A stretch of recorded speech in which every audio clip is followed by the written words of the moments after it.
Bueno, vamos a comenzar. Buenas tardes. Les damos la bienvenida al segundo de los 3 encuentros sobre habilidades socioemocionales de integrantes de poderes judiciales que trabajan con niñez y adolescencia, organizados por el Instituto Reflejar de las provincias argentinas y el Centro de Estudios Judiciales del Uruguay, quienes coordinan desde el año 2020 el eje Niñez y Adolescencia para la RIAEJ, la Red Iberoamericana de Escuelas Judiciales. Hoy les presentamos un conversatorio sobre la comunicación efectiva, sobre cómo y desde qué lugar interrogamos la capacidad de escucha y el manejo de las emociones propias y ajenas. Antes de comenzar, les pedimos que presten atención a tener silenciados sus micrófonos, los alentamos a que realicen preguntas en el chat y les informamos que para recibir la certificación de asistencia deberán cargar sus datos en un enlace de acreditaciones que se pegará en el chat antes de finalizar este encuentro. Les recordamos también que estas charlas estarán disponibles en la página de reflejar.gov.ar. A continuación, dirá unas palabras de apertura la doctora Verónica Scavone, directora del Centro de Estudios Judiciales del Uruguay. Bueno, Te buenas escuchamos. tardes. Buenas tardes para todas y todos. Muchas gracias, Rosario. En primer lugar, quiero agradecerles a todos por la participación en esta instancia, que nuevamente nos ha sorprendido por el elevado número de inscriptos, que además provienen de diversas funciones en el sistema judicial y desde distintos lugares donde nos están acompañando. Nuestro agradecimiento también a la Red Iberoamericana de Escuelas Judiciales, porque este es un proyecto que se da en el marco de la red y sin cuyo acompañamiento y apoyo no sería posible. Por supuesto, el reconocimiento a nuestro compañero de ruta, Reflejar, instituto con el cual desde hace ya, como decía Rosario recién, varios años venimos trabajando el eje niñez y adolescencia en un esfuerzo colectivo que nos viene resultando sumamente enriquecedor, creo yo, a las dos escuelas. Esta es la segunda sesión de un ciclo de charlas que van a tener como eje, o que han tenido como eje orientador, reflexionar sobre cuáles son las habilidades en las que necesitamos fortalecer a los jueces, juezas, o diría yo a todos los operadores judiciales que trabajan con niñez y adolescencia. Pero esa reflexión pretende estar orientada al desarrollo de competencias y actitudes que excedan lo meramente académico y centren su foco en el desarrollo de habilidades de otra índole, emocionales, éticas, de interrelación con la organización, de resolución de problemas, comunicacionales, de liderazgo y trabajo en equipo, solo por nombrar algunas. Como les decía, esta es una segunda jornada que fue precedida por una instancia en que abordamos el tema de la relevancia de formar en estas habilidades y el por qué formar en estas habilidades, y que va a tener un tercer capítulo, como las series, un tercer capítulo en el año 2024, en que nos vamos a centrar en los operadores judiciales. Vamos a cambiar el foco de nuestra mirada para pensar quién cuida al cuidador, quién cuida a estos especiales operadores o a estos operadores que trabajan con estas especiales materias de su desgaste emocional en la tarea diaria. Así que desde ya les dejo realizada la invitación para esa oportunidad que va a ser en abril. Sin más preámbulos, les cedo la palabra a quienes hoy nos acompañan y espero desde ya que este espacio nos deje reflexionando y pensando y repensando nuestras prácticas cotidianas. Muchas gracias. Muchas gracias. El moderador de este encuentro es el juez departamental de Uruguay, el doctor Carlos Noble Tavares, a quien le damos la palabra.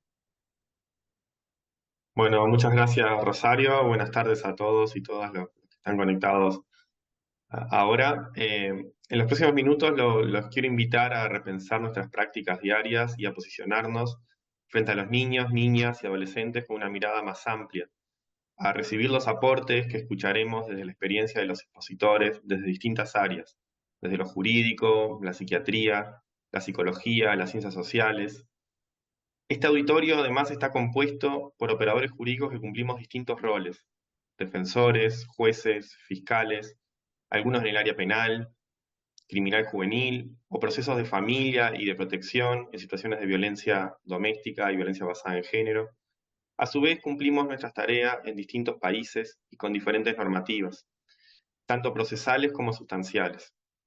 Por eso los invito también, en este rato que vamos a compartir, a dejar de lado, en la medida de lo posible, las cuestiones técnicas y procesales de cada rol que nos toca ejercer y de cada país en donde los ejercemos, y pensar en las habilidades que tenemos que trabajar para mejorar nuestra capacidad de escucha, así como el manejo de las emociones propias y ajenas.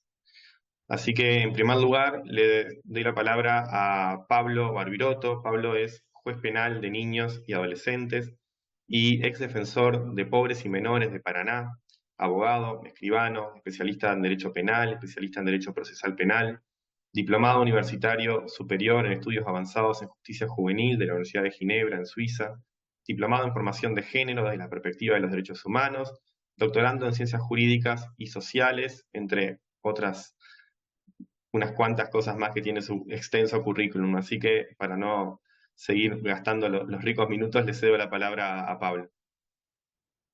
Muchísimas gracias, Carlos. Consulto si se escucha bien en primer término. Perfecto, muchas gracias. Bueno, en primer término, agradecer por supuesto a las y los organizadores, principalmente a RAEG, Reflejar y CEJU por la invitación a participar de este interesantísimo panel que conjuntamente, por supuesto, con las dos panelistas que nos acompañan de gran prestigio en este caso. Bueno, como comentaba Carlos al principio, yo me desempeño como juez penal juvenil de Paraná, Entre Ríos, Argentina, y como ustedes saben muy bien, el proceso penal, el rito de las audiencias, la forma en que nos comunicamos, es decir, en general, el discurso jurídico tiende a ser extenso, plagado de información, de citas doctrinarias, de jurisprudencia, de dogmática, de latinazgo, etcétera, etcétera, etcétera. Se trata de información que, por supuesto, que si bien es útil para dar sustento a las decisiones judiciales, en ocasiones puede resultar sobreabundante y carente de la debida vinculación con el objeto que se intenta resolver. Y todo esto convierte al proceso penal, al rito judicial, en algo de difícil comprensión para el ciudadano común, y más aún para una persona de corta edad, ni hablar a un adolescente imputado o acusado de la comisión de un delito, donde muchísimas veces se encuentra con grandes vulnerabilidades de lo social, de lo económico, desde lo cognitivo. Por eso hay una cuestión que nos debe quedar muy claro, y es que el derecho a ser oído, que es uno de los derechos fundamentales con lo que cuenta una persona menor de edad en el marco del proceso penal, no se limita únicamente con ser escuchado, sino que es mucho más amplio. ¿Qué quiero decir con esto? El derecho a ser escuchado es la clave de bóveda para el acceso a justicia, porque este principio es un principio que va a influir enormemente en toda la interpretación de todos los derechos de la Convención de los Derechos del Niño. Pero a su vez, este importantísimo principio es clave para hacer realidad lo que es la participación efectiva de las y los adolescentes imputados o acusados de la comisión de un delito en los procedimientos judiciales. Tal es así que el propio Comité de los Derechos del Niño, máximo intérprete de la Convención, hace hincapié en que la participación efectiva en el procedimiento penal es un requisito esencial de cara a un juicio justo de las adolescentes y los adolescentes en el marco de un proceso penal. Es decir, que la participación efectiva es un derecho que está directamente vinculado, íntimamente vinculado con el artículo 12 de la Convención de los Derechos del Niño. Y tener un juicio justo significa nada más ni nada menos que los procedimientos, que los actos judiciales en los que participen las personas menores de edad, se debe facilitar siempre su comprensión. Siempre se debe evitar el uso de formalismos excesivos o innecesarios, pero también todos estos actos se deben desarrollar en un lenguaje claro, sencillo, que las y los adolescentes puedan comprender. Pero principalmente lo que se busca es que las personas adolescentes imputadas o acusadas de la comisión de un delito se sientan respetadas y escuchadas por los adultos que participan de este proceso y que tienen que tomar esta decisión. Pero para lograr estos objetivos resulta sumamente fundamental que se cumpla con un principio indispensable de la Convención de los Derechos del Niño, que es el principio de especialidad pleno. Lamentablemente, en toda la región, lo que tenemos es un principio de especialidad restringido, que consiste básicamente en interpretar que una vez que los países, los estados, tenemos una norma adecuada a la legislación, no hacen falta juezas o jueces o operadores especialmente capacitados para aplicarla con competencia específica, sino que como ya se tiene la norma, cualquier operador entrenado lo único que tiene que hacer es aplicarla. Y nada más equivocado que esta circunstancia, porque la propia Corte Interamericana de Derechos Humanos, al igual que el Comité de los Derechos del Niño, han dicho que esta especialización, esta especificidad, no puede ser limitada únicamente a las normas, sino que tiene que ver con la especificidad y especialidad de todos sus operadores. Porque este principio de especialidad justamente consiste en la obligación de un Estado democrático, dentro de un sistema penal, de dar una respuesta diferente cuando la persona acusada es una persona menor de edad. Y esto implica, de magistrados y magistradas, que no solamente conozca las normas, sino también que tenga una formación específica, pero principalmente una sensibilidad especial. Al decir de Aida Kemmermacher de Caluche, cuando habla del rol de las juezas y los jueces especializados en la temática, hace referencia a que se requiere el perfil de un juez muy especial, que no solamente conozca derecho penal, sino todas las particulares del derecho penal juvenil y todo lo que tiene que ver con la instauración de un sistema, porque eso es lo que hacemos. Se debe articular, se debe dialogar, se debe incidir en el diseño de la política pública. Porque para un adolescente siempre resultará más beneficioso ser juzgado por un juez especializado, con competencia específica, pero sobre todo que tenga una sensibilidad especial que ser juzgado por un juez adulto. Hecha esta introducción que me parece importante para ya empezar a abordar de lleno el tema que nos convoca hoy, para garantizar una comunicación efectiva y una mayor participación de las y los adolescentes imputados o acusados de la comisión de un delito, se hace necesario aplicar una serie de medidas. La primera medida para que una persona menor de edad pueda emitir sus opiniones y pueda lograr una comunicación efectiva es que tenga la información correcta. Información correcta sobre qué se le está pidiendo su opinión, para qué se le está pidiendo su opinión o para qué se le está preguntando o interrogando y cuáles van a ser las consecuencias de esa opinión o de ese interrogatorio. Es decir, proporcionarle toda la información necesaria. Fíjense que en esto es muy clara la Convención de los Derechos del Niño cuando dice que toda persona menor de edad tiene derecho a ser informado sin demora y directamente. Estos dos términos significan claramente que sin demora lo antes posible, antes del comienzo de cualquier audiencia o de cualquier acto judicial. Pero lo más importante es directamente, porque esa información debe ser dada no por el personal del ámbito donde se trabaja, de mesa de entrada, sino directamente por él o la magistrada interviniente. Y esa información proporcionada debe ser clara, precisa, sin el uso de tecnicismos legales, y no se requiere y no se limita únicamente a informar, sino que el juez o la jueza debe cerciorarse de que esa información que ha sido suministrada ha sido entendida por la persona menor de edad. La segunda medida, sin lugar de dudas, hace lugar al proceso de escuchar. Y la escucha debe hacerse en un entorno amigable. Un adolescente no puede ser escuchado, no puede ser interrogado de manera efectiva cuando el ambiente es hostil, es insensible, es inadecuado para su edad. Un procedimiento debe ser siempre accesible y adecuado a las personas menores de edad. Y un requisito indispensable para una comunicación efectiva con las y los adolescentes imputados o acusados de la comisión de un delito, sin lugar está dado suficiente por el entorno, yo les decía. Y es necesario que todos los participantes estén sentados a una distancia suficiente para verse y oírse y escucharse entre sí. Esto puede sonar muy obvio, pero todos aquellos que trabajamos en los procedimientos penales con adolescentes, a veces trabajamos en un ámbito de salones de audiencia que están preparados para audiencias públicas, donde la distancia entre fiscal, defensor y el juez puede ser una distancia larga, y cuando las distintas partes pueden oírse, verse entre sí, sin el uso de micrófonos, las posibilidades de tener una comunicación efectiva son mucho más altas, son mayores en estos casos. Y ustedes me podrán decir, bueno, Pablo, en los sistemas adversariales las audiencias son videograbadas y es fundamental y es indispensable el uso de micrófonos. Bueno, hay ciertas técnicas que podemos tener en cuenta. Por ejemplo, hay una serie de micrófonos que son una especie de torta que se ponen arriba de los escritorios sin necesidad de dirigir la voz hacia ese micrófono, sino que capta el sonido del ambiente. Si no contamos con esta tecnología, se puede utilizar micrófonos que tengan un pie. ¿Qué quiero decir con esto para que nos entendamos? Cuando el adolescente tiene que tomar un micrófono con sus manos, con un cable, esto puede generar una situación de dispersión, de distanciamiento, de vergüenza, en estos casos, que hace que no se comunique, no dé su opinión en estos casos. Para hacerlo más claro, lo voy a hacer con una pequeña anécdota. Yo, antes de ser juez penal juvenil, fui durante muchos años defensor penal de niños y adolescentes. En una audiencia en la cual el juez le había solicitado a 2 coimputados que yo estaba defendiendo, les dice que se presenten. Cuando uno de estos chicos agarra el micrófono desde arriba de la mesa, con su cable, habla y quiere presentarse, se escucha en el parlante. Y esto le causó gracia a él y a su compañero que estaba junto a él. Esto generó que el juez se enoje por esta situación, que los rete por esta situación de que se estaban riendo en la audiencia, que era un lugar muy importante, el Palacio de Justicia, que estaban frente a un juez. ¿Qué pasó? Esos chicos no participaron más de la audiencia. Inmediatamente agacharon la cabeza y no tuvieron más participación, y se perdió todo tipo de comunicación efectiva.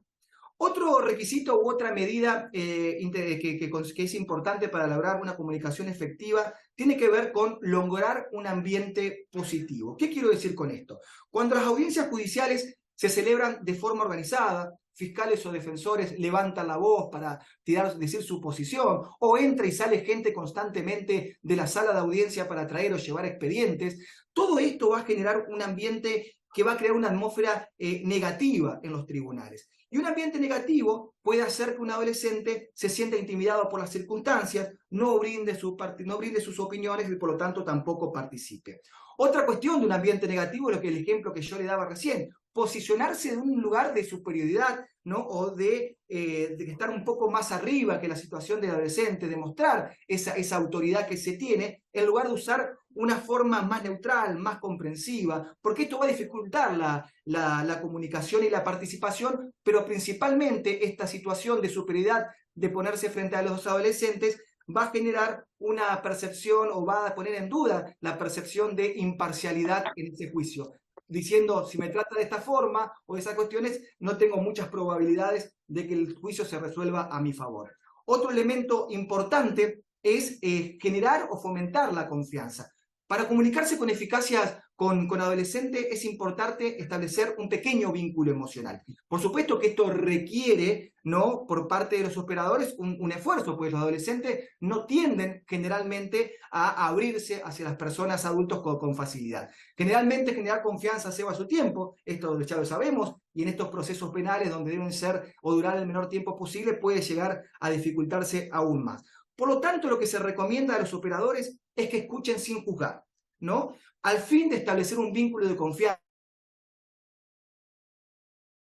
con los adolescentes. Esto significa que se debe escuchar más de lo que se habla, para que la persona menor de edad pueda sentirse escuchado y que su opinión es tenida en cuenta. A lo vez, esto genera confianza con el operador y aumenta su participación y la comunicación efectiva. La escucha siempre debe ser reflexiva, atenta, activa. Muchas veces se dice escuchar hasta con los ojos. ¿Qué quiero decir con esto? Cuando estamos escuchando o solicitando la opinión de un adolescente imputado o acusado de un delito, por ejemplo, puede estar hablando el adolescente y nosotros viendo un expediente, o el fiscal viendo o mandando un mensaje, o unas cuestiones que tienen que ver distracción. Reitero, escucha activa, reflexiva, atenta. Esto va a hacer que disminuya la resistencia hacia el operador y que el adolescente comprenda que lo estamos entendiendo directamente en lo que está diciendo. Es importante también realizar afirmaciones. ¿Qué quiero decir con esto? Una afirmación es, por ejemplo, cuando el adolescente se le dan ciertas reglas de conducta y ha podido cumplir con las mismas, felicitarlos por esa circunstancia, felicitar por el hecho que está hecho presente a la audiencia, y también felicitarlo en aquella circunstancia o verlo como positivo cuando, si por ejemplo tenía que cumplir con una regla de conducta de trabajo comunitario por 10 horas mensuales, pudo cumplir aunque sea 7 horas. Es decir, reconocer el esfuerzo que está llevando a cabo para poder cumplir, o que no ha cometido, por ejemplo, nuevos delitos en estas circunstancias. Otro elemento que, de mi punto de vista, considero fundamental, y principalmente para los jueces y juezas y operadores que trabajamos en el proceso penal, es brindar explicaciones.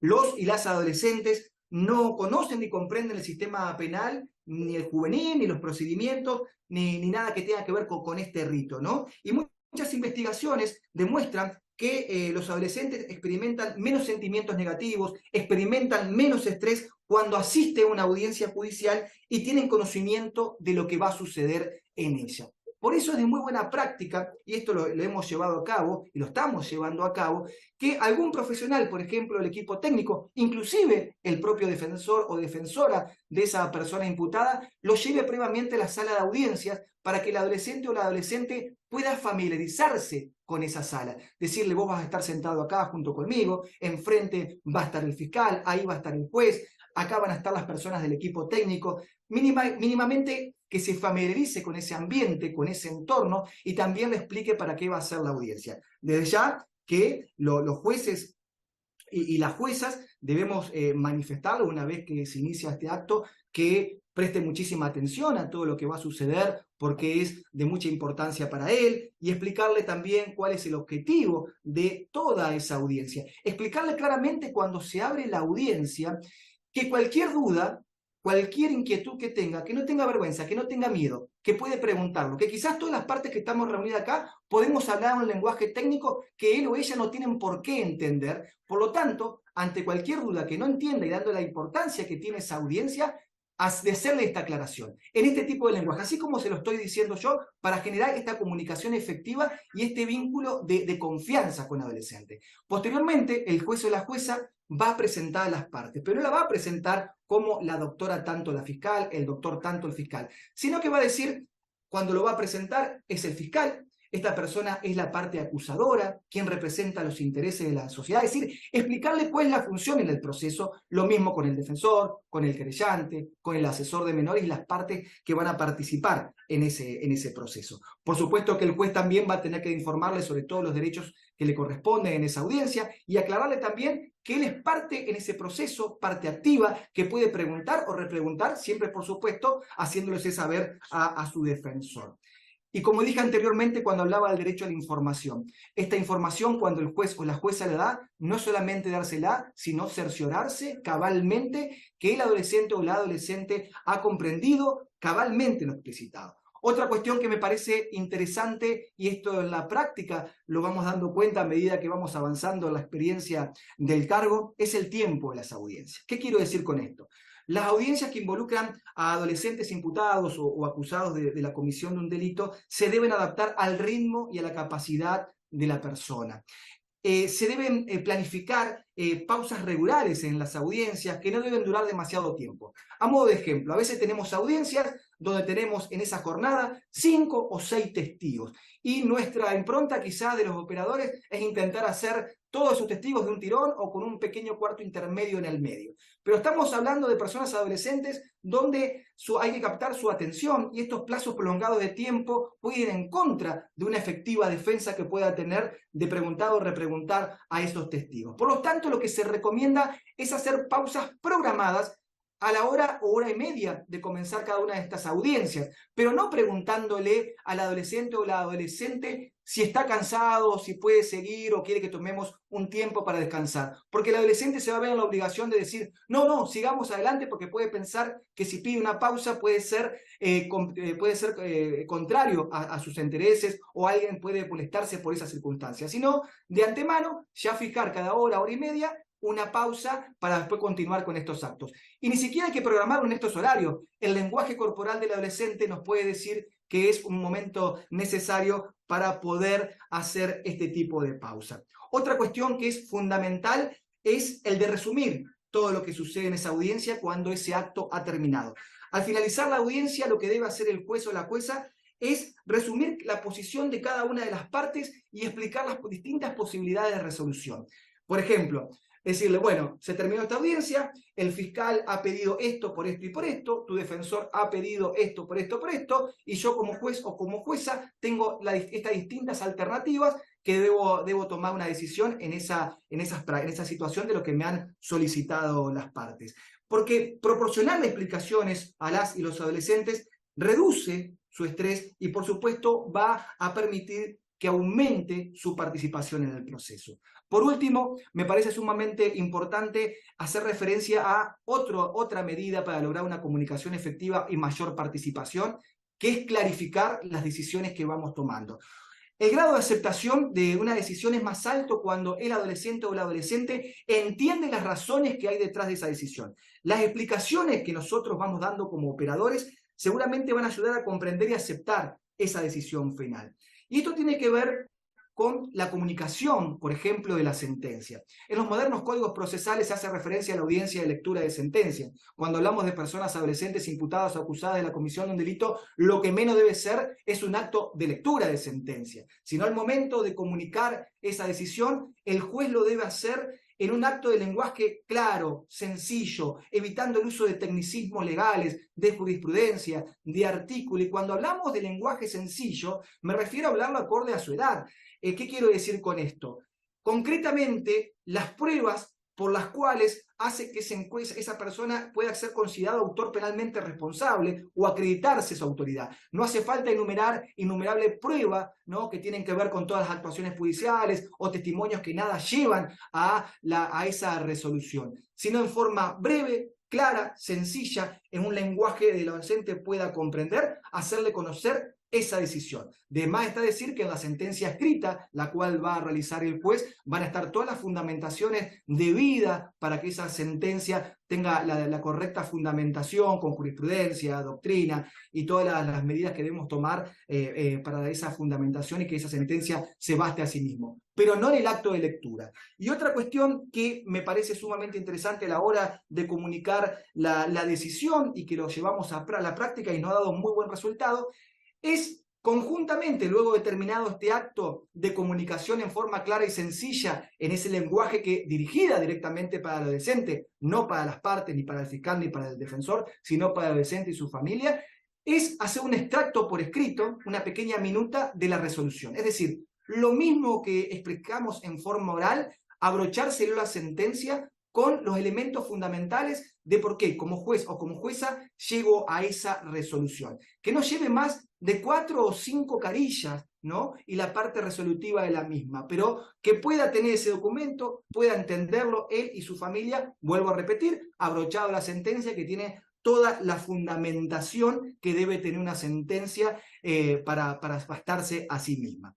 A modo de síntesis, y para no abusar del tiempo, y después, por supuesto, quedar abierto a cualquier clase de preguntas, tenemos que tener en cuenta que la comunicación efectiva, la capacidad de escucha, es un proceso continuo que incluye intercambio de información, diálogo, y es lo que le va a dar forma a los resultados de los procedimientos. De ahí la importancia del derecho a ser escuchado, que va a redundar, sin lugar a dudas, en la comunicación efectiva, en la mayor participación y a lo que todos aspiramos, que un adolescente o una adolescente imputada o imputado de un delito tenga un juicio justo. Muchísimas gracias y quedo a disposición. Muchas gracias, Pablo. Les recuerdo que pueden ir haciendo las preguntas que le vayan surgiendo en el chat y después, al finalizar las 3 exposiciones, vamos a poder compartir algunas. Ahora vamos a escuchar a Virginia, la psiquiatra Virginia Berliner Blau. Es médica, especialista en psiquiatría infanto-juvenil y medicina legal, perita médica del Cuerpo Médico Forense de la Justicia Nacional de Argentina, desde hace 30 años, docente universitaria en temas vinculados al abordaje pericial de las violencias sexuales hacia los niños, niñas y adolescentes, coautora de las guías de buenas prácticas para el abordaje de niños, niñas y adolescentes, víctimas o testigos de UNICEF Argentina, y este año recibió el premio Doctora Carolina Tovar García a la Mujer Científica del Año por sus aportes a visibilizar la violencia de género. Virginia, te cedo la palabra. Muchas gracias, para mí es un placer estar acá compartiendo con el país hermano, bueno, y con gente del país, por supuesto. Rosario, te agradezco muchísimo la invitación, estoy encantada de compartir con los hermanos uruguayos, a quienes tanto aprecio, estas cuestiones comunes que nos afectan a todos, al que trabajamos con este tipo de niños, que en el libro se hablaba de niños descarriados, pero digamos de una manera cariñosa, ¿no? Yo me voy a referir un poquito a esta etapa adolescente, a qué caracteriza desde mí, desde una visión que he estudiado, esta etapa adolescente. Entonces, la adolescencia, digo, para comprender y complementar lo que decía el doctor Barbilot, la adolescencia se caracteriza por ser una etapa de gran desamparo y especial vulnerabilidad, marcada por la omnipotencia, una reedición de la infancia y excesos, con grandes y pequeños sufrimientos. Los y las adolescentes tienen dificultad para visualizar y sostener proyectos vitales. Hay escepticismo, sensación de falta de futuro, dificultades en dejar atrás la infancia y para involucrarse en compromisos afectivos responsables y cuidadosos de sí mismos y de los demás, y de sus pares. Hay discursos totalitarios, además, que debemos tener en cuenta acerca de la adolescencia que los convierten en una patología, ya sea desde la psiquiatría, la psicología, la sociología, y que al generalizar les dibujan particularidades. Ello conlleva riesgos, los riesgos de empañar cualquier posibilidad de comprensión de los fenómenos e inhibe los modos de operar sobre los mismos. La adolescencia podría situarse, es como un territorio que se va construyendo en forma irregular, con avances y retrocesos, donde la transgresión, bajo ciertos límites, es uno de los tantos relieves geográficos de este territorio, donde se despliegan los procesos de construcción de la identidad, la subjetividad de los sujetos, de los procesos de construcción de identidad, de apropiación y construcción del propio espacio, y los procesos de emancipación. Ahora bien, el fracaso de cualquiera de estos procesos de individuación del o de la adolescente, ya sea de salida a la exogamia, la transición hacia la responsabilidad, es decir, de hacerse cargo de los propios actos, produce marcas irreversibles en el psiquismo, con derivaciones a veces de por vida. La emancipación del núcleo familiar incluye lo pasado y lo nuevo. El puber o la puber va paulatinamente de lo familiar a lo extrafamiliar y a lo social, del juego al estudio o al trabajo, de la endogamia a la exogamia. Y en este renacer, el lugar y la función del cuidador primario o cuidadora primaria siempre tiene un rol fundamental que puede ser facilitador o inhibidor de estos procesos, por vicisitudes, conflictos y complejidades varias. Es un nuevo mundo a descubrir para el adolescente y a habitar, donde también existen los llamados referentes horizontales, es decir, los grupos de pares. Los intercambios que proporciona la socialización y grupalidad con los semejantes también contribuirán a consolidar o fragilizar este proceso de transición adolescente. Los cambios corporales y físicos y psíquicos, acompañados de vivencias de extrañamiento y desorientación, llevan a la necesidad de reapropiarse del propio cuerpo, el que se va redescubriendo y viviendo paulatina y contradictoriamente, con inflexiones de distinto tipo que pueden o no llegar a tener carácter patológico. La psicoanalista francesa, es interesante lo que señala la psicoanalista, lo que señaló, ya está fallecida, la psicoanalista francesa Françoise Dolto, hace referencia a la metamorfosis adolescente, destacando su vulnerabilidad, tomando como ejemplo a la langosta de mar. Ella señala que la langosta de mar, en su crecimiento, se desprende de su caparazón y se coloca al abrigo de una roca, de un reparo, mientras segrega una nueva capa protectora. Si la langosta en esa fase recibe una agresión, quedará herida para siempre, porque al reconstruir su caparazón, recubrirá sus heridas, pero no borrará las cicatrices. ¿Y cuáles son las heridas y las cicatrices que dejan su impronta definitiva en la vida adolescente mientras se encuentra fuera del amparo de la familia, la escuela, las instituciones, la sociedad? ¿Cómo va reconstruyendo su caparazón? Entonces, un aspecto clave del trayecto adolescente es su vulnerabilidad, que contradicen imaginarios culturales que los posicionan con aptitudes que se están terminando de consolidar y aún así tentativamente, precisamente porque está cambiando su caparazón y más aún porque la sociedad ofrece muy pocos espacios donde protegerse. Y mientras realiza esta operación de cambio, él o la adolescente pueden quedar a la deriva, sin reparos, a la intemperie, y allí las heridas que se le producen afectarán todo su ser y el andamiaje sobre el que fue construyendo su subjetividad y su estructura. La caparazón también quedará afectada al recubrir el cuerpo herido. Nada se borra ni se olvida en forma definitiva y lo nuevo tiene la marca de lo anterior, para bien o para mal. La entrada a la adolescencia está marcada, entre otras cosas, por el despertar sexual. Desde la mirada médica se observa el inicio en el aumento del tamaño de las mamas, testículos y luego la menarca, primera menstruación, y la primera eyaculación marcan la entrada plena en la adolescencia media.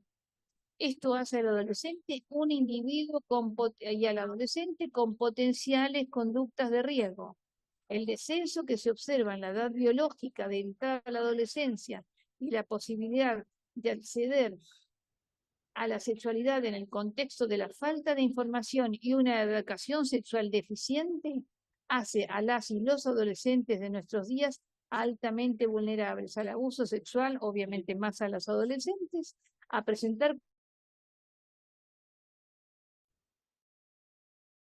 a niños y adolescentes. Hoy en día en nuestra sociedad altamente tecnologizada y mediática, la exposición de los cuerpos es cotidiana, especialmente los de las niñas y adolescentes que, asimiladas a lolitas, son ofrecidas al ojo voyerista sin frenos. Perdón. Hay una enorme sobreestimulación erotizante de la infancia y del adolescente, a veces hasta perversa, y el problema es que operan como interferencias en el desarrollo por su carácter masivo, disruptivo, sexualizado y prematuro, con consecuencias nefastas, que son la erotización temprana de niños y especialmente de las niñas, los abusos sexuales por parte de niños y adolescentes hacia otros niños, niñas y adolescentes, el acoso sexual entre pares, el sexting, el embarazo no deseado del adolescente, la omisión o ausencia de información sexual adecuada, la pornovenganza, la drogadicción, el alcoholismo, las enfermedades de transmisión sexual, el SIDA. Entonces, una de las consecuencias más negativas del devenir adolescente en este contexto es el de la exclusión, que puede llevar a la actuación y a la violencia. Estos actos mudos, me refiero al de las impulsiones, los estos pasajes al acto, estos riesgos, que en situaciones de riesgo en que se ponen los propios adolescentes o oponen a los demás, a veces ocurre cuando un adolescente agrede, como decía, sexualmente a un niño, a otra niña adolescente, y quiero aclarar esto que me parece lo más relevante. Puede ocurrir en cualquier estructura de personalidad en vías de formación, ya sea que vaya hacia la neurosis, la psicosis o la perversión. Ahora bien, ¿cómo establecer una sanción sobre alguien que no se reconoce en el acto delictivo, en el acto criminal? ¿Cómo hacerse responsable de algo en el que se juega en el silencio pulsional, compulsiva y violentamente a veces, como ocurre, como les decía, en este tipo de delitos?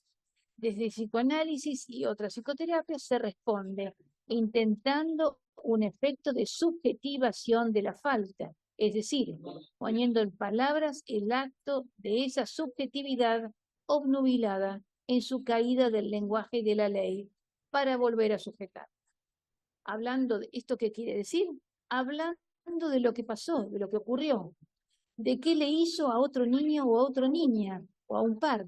Y si el sujeto adolescente admite la culpa, podrá asumir su responsabilidad, entender el castigo como sanción y reparar el daño que ha causado. Ofreciéndole entonces también, obviamente, los recursos necesarios para transitar por la cultura.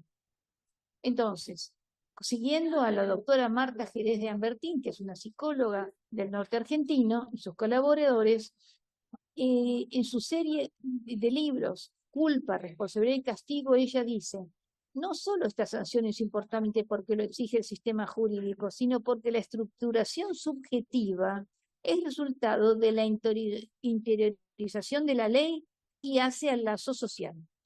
Entonces, la legalidad humaniza tanto a las víctimas como a los victimarios. Pero ¿qué ocurre cuando la ley es silenciada? La responsabilidad desaparece. La sanción pierde su eficacia simbólica para convertirse en castigo, o es vivida como tal, alimentando deseos de venganza o la propia muerte. En la tarea pericial se observa un número creciente de niños y adolescentes de edad acusados de agresiones sexuales a otros niños, niñas, a pares o aún incluso a mayores de edad. Las preguntas suelen girar alrededor de facultades mentales, estado psíquico, rasgos de personalidad, artículo 34, bueno, facultades mentales al momento del hecho, si presentan patología mental, indicador de peligrosidad, rasgos de personalidad, etcétera. Desviaciones sexuales, riesgo para sí terceros, si requieren medidas de seguridad, tratamiento o dónde pueden efectuarlo. Y suele observarse una preeminencia en estos niños y adolescentes, los agresores, una preeminencia de actitudes en ocasiones semejantes a los adultos acusados de delitos sexuales. Es común la reticencia, la negación, en ocasiones vergüenza, en otras una actitud de tinte psicopático y también la disociación, la angustia, el temor, la culpa. Estados estos últimos que pueden inclusive no diferir demasiado de la presentación de algunas víctimas de abuso sexual. Es entendible esta limitada colaboración de estos agresores, porque por temor a las consecuencias de sus dichos y por los habituales consejos para que calle. La reticencia que suele darse durante estas pericias se extiende incluso a otros aspectos de su vida personal no vinculados a la denuncia. Por ejemplo, la actitud defensiva puede llevarlos inclusive a no reconocerse como eventuales víctimas de experiencias victimizantes, sean de abuso sexual o de otra magnitud. La relevancia de ello radica en que serviría de brújula para orientar un abordaje integral en el caso particular, donde lo punitivo, entendido como algún tipo de reproche o sanción legal que lo responsabilice por sus actos dañosos, como mencionaba, vaya acompañado de posibilidades de reinserción social sin representar un riesgo para otras víctimas. Entonces, el sujeto niña, niño adolescente, transgresor, agresor sexual en conflicto con la ley o víctima de delitos que carece de continencia institucional, queda sin referentes y sin palabras, arrojado, entre comillas, a un mundo de angustia. Y cuando el ser humano se lo objetualiza, enmudece, se expresa a través de actos mudos, impulsados por una fuerza que lo precipita a un vacío sin palabras ni lazo con sus semejantes, sin medida ni límites, en una repetición incesante y aparentemente ajena. Una pregunta es, ¿qué lugar se le otorga a las nuevas generaciones en el devenir contemporáneo dentro del campo jurídico como un otro social privilegiado, sobre todo pensado desde el lugar de la infancia? Las tensiones en juego en la justicia, el de la niña o niño víctima de abuso sexual, que requiere justicia, y la del adolescente agresor sexual que intenta esquivar las consecuencias de sus actos, requieren de un enfoque especial. Hacen difícil un enfoque que conforme a todas las partes involucradas. En estas circunstancias, ¿cuál sería la respuesta más justa? Desde la niña o niño víctima sabemos que el acto de justicia es el inicio de su recuperación, porque tiene en sí mismo un efecto clínico reparador en su psiquismo, que no es reemplazable por la psicoterapia ni por la continencia familiar. Pero para la reinserción, para aquellos sujetos, en cambio, para evitar el abuso y el exceso, tanto consigo como con los demás, que pueden llevar a lo que se denomina patologías del acto, acting out, entendido como una demanda desesperada, imperiosa a un otro, y pasajes al acto, entendida como caída de la escena del mundo, para la reinserción de estos niños en conflicto, niños y adolescentes en conflicto de la ley, al tejido social que ha dañado y en el que se ha dañado a sí mismo, el adolescente agresor sexual debe subjetivar la culpa, hacerse responsable, reconocer el daño causado y asumir, en el sentido del asentimiento subjetivo, el daño consecuente, el castigo consecuente. Es decir, la sanción. Debe asumir que hay una sanción, que hay una responsabilidad, que hay una consecuencia por esos actos donde ha dañado dañado a otros y a la trama social, como decía. Pero la pregunta insiste, ¿es esto posible? ¿Qué abordaje sería el apropiado? ¿Con qué herramientas contamos? Bueno, la relevancia de hablar de las secuelas de las víctimas, de las secuelas psíquicas o físicas de las víctimas de abuso sexual radica en que se ha demostrado que tales experiencias pueden llevar a los niños y niñas víctimas a conductas hipersexualizadas, al exhibicionismo y en una proporción de casos a conductas de victimización sexual hacia otros niños y niñas más pequeños, incluso con padres. El niño victimario puede hacer con otros niños lo vivido pasivamente. Por ello, entonces, estoy resumiendo porque con tiempo, también debemos señalar por qué la relevancia de hablar de las víctimas de abuso sexual, de sus efectos y de prestar atención a los niños y adolescentes con conducta sexual problemática o abusiva, porque contribuye a su prevención. Hablar del abuso sexual ayuda a prevenirlo, ayuda a los niños, a las niñas y adolescentes victimizados, agresores y a sus familias a evitar la revictimización, la discapacidad y la replicación. O sea, que trabajar con niños adultos es una estrategia de protección de la infancia. Ahora bien, las características de los perpetradores sexuales juveniles, en su mayoría del género masculino, están siendo reconocidas, así como que en el asesoramiento de ambos grupos, tanto víctimas como victimarios, debe contemplarse un contexto seguro donde el riesgo para las víctimas sea minimizado. Los altos niveles de comorbilidad psiquiátrica de estas poblaciones hacen necesarias intervenciones de profesionales altamente entrenados. Ambos grupos, víctimas y victimarios, presentan desafíos y oportunidades para la intervención profesional y la clave es la intervención profesional lo antes posible. El profesional tratante debería preguntarse, ¿hay una base traumática para este comportamiento? Es necesario reconocer la comunicación silenciosa. Los profesionales deben hablar de lo no dicho, del secreto.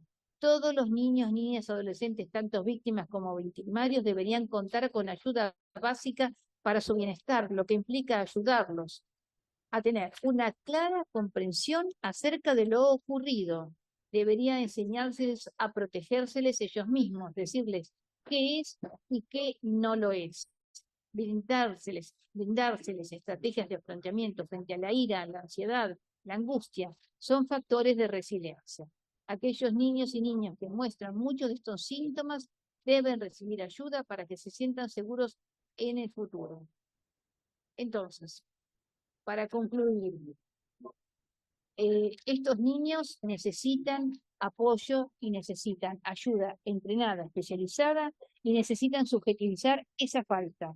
Sin subjetivización de esa falta, no hay posibilidad de reconocer el hecho, y si no se reconoce el hecho, no hay posibilidad de asumir un cambio que realmente permita la reinserción social y minimizar, como les decía, el daño a la trama social. Bueno, llego hasta acá porque me parece que estoy en tiempo y quiero dejar el tiempo para los restantes expositores. Gracias. Bueno, muchísimas gracias, Virginia. Muy interesante la exposición. Ya tendremos unos minutos después para hacer algunas preguntas. Vamos a escuchar ahora, por último, a Mariela Solari. Mariela es licenciada en Trabajo Social, magíster en Educación y Evaluación, cursando el doctorado de Psicología, docente universitaria en carreras de grado y posgrado en la Universidad Católica del Uruguay desde el año 2021, y también cumple el rol de directora de la Unidad de Atención y Protección a Víctimas y Testigos y de la Unidad Especializada en Género de la Fiscalía General de la Nación de Uruguay. Ha sido autora y coautora de investigaciones, publicaciones e instrumentos para el abordaje de la violencia hacia niños, niñas y adolescentes en Uruguay. Mariela, la palabra es tuya. Bueno, buenas tardes a todas y todos. ¿Se escucha bien? Bien, perfecto. Bueno, muchas gracias a quienes me convocaron y a los panelistas anteriores. Como soy la última y a esta hora del día es difícil captar la atención, yo voy a utilizar una presentación que es muy cortita, es para focalizar en algunos conceptos que voy a estar trabajando, así que voy a compartir pantalla, que todo funcionó hoy, así que espero que ahora funcione. ¿Funciona? ¿Se ve? ¿Sí? Sí, se ve, Perfecto. se ve, sí. Sí, se ve bárbaro. Bien, bien. Bueno, yo en estos 20 minutos me voy a centrar en 5 aspectos que tienen que ver con esto de cómo nos comunicamos los operadores en el sistema de justicia con los niños, niñas y adolescentes. Y los voy a invitar, hoy el doctor Noble decía, bueno, esta invitación en este espacio de intercambio a posicionarnos en en 3 aspectos. El primero, que esto que voy a estar conversando es para todos los operadores del sistema de justicia, como decía el doctor Noble, tanto para jueces, fiscales, las personas que están a la entrada en cualquier juzgado, y para todas las materias, ¿no? Para la penal, recién el doctor se refería más al área penal, y Virginia también estuvo hablando algo del área penal. Yo en esta última presentación los invito a posicionarnos en todas las materias, en civil, en protección, en penal, en cualquiera de estos lugares, tratar de pensar, bueno, cuál es el trato que le damos a los niños, niñas y adolescentes cuando ingresan al sistema de justicia, cuando transitan por el sistema de justicia. Y la otra invitación es un poco más atrevida, capaz provocadora, ustedes lo dirán, y tiene que ver con esto de cuando pensamos que el trato que le estamos dando a los niños, niñas y adolescentes, tanto en el lugar de víctima, por ejemplo, en el sistema penal o en el sistema de protección, como en el lugar de ofensor, y pensamos, bueno, le dimos un buen trato, lo traté bien, no fue para tanto. Los invito a hacernos la pregunta, si fuera nuestro hijo, nuestra hija, nuestro sobrino, nuestra sobrina, ¿ese sería un trato que consideramos digno? Solo hacernos esa pregunta, ¿no? Si es suficientemente digno o si es digno para los que le pasó esto, ¿no? Entonces es una pregunta que la idea es seguirla pensando en la ponencia. Entonces el primer punto es esto que le llamé entre la empatía y la objetividad, y tiene que ver con una frase que alguien me dijo en algún momento en el sistema de justicia cuando le trataba de hablar, en este caso, de las víctimas, como habló la doctora hace un rato, sobre víctimas que tenían que ver con delitos sexuales o con violencia doméstica, y me dijo, lo que tú me estás diciendo lo entiendo para tu área y es muy loable, pero los que trabajamos en el derecho tenemos que ser objetivos, ¿no? Entonces muchas veces aparece esta disociación entre la empatía y la objetividad, ¿no? Como si no tuviera que ver la razón con la emoción. Y se entiende en esto de que para tomar una decisión que tiene que ver con una decisión jurídica, es necesario poder analizar distintos aspectos despojados de la emotividad. Ahora, la pregunta ¿es posible llegar a una decisión luego de haber escuchado, como dijo el doctor hoy en la primera presentación, lo que le sucede a un niño o a una niña, lo que sucede en el ámbito de una familia, sin haberlo pasado por la emoción? O lo que hacemos muchas veces es disociar como si eso no existiera. En esto me parece importante poder considerar que no existe una decisión racional que no haya pasado por la emotividad. Siempre lo atravesamos por la emotividad que tiene que ver con nuestros sentimientos, pero también con algo que solemos ignorar bastante más, que tiene que ver con cómo nos identificamos con ese niño, con esa familia o con esa niña que está frente a nosotros, que tiene que ver con el atravesamiento de nuestra historia, con lo que nosotros entendemos que es ser niño, ser niña, ser hijo, ser padre, ser madre. Hay una concepción que nosotros tenemos sobre esos conceptos a la hora de pararnos frente a un niño, un adolescente, una mamá o un papá. Y ahora vamos también a hacernos algunas otras preguntas en ese sentido. Entonces, hay una necesaria tensión entre la emoción y la razón. Lo que no deberíamos es anular una con la otra, ¿no? Yo siempre digo, el exceso de empatía, le llamo como caricaturescamente, ¿no? Esto de casi que me lo llevo para mi casa, claramente no me permite ser objetivo. Pero puedo ser objetivo siendo empático. Y puedo y debo ser objetivo logrando tener esto del vínculo cercano y de la escucha cercana que en ningún momento me va a dejar de permitir ser profesional en mi rol.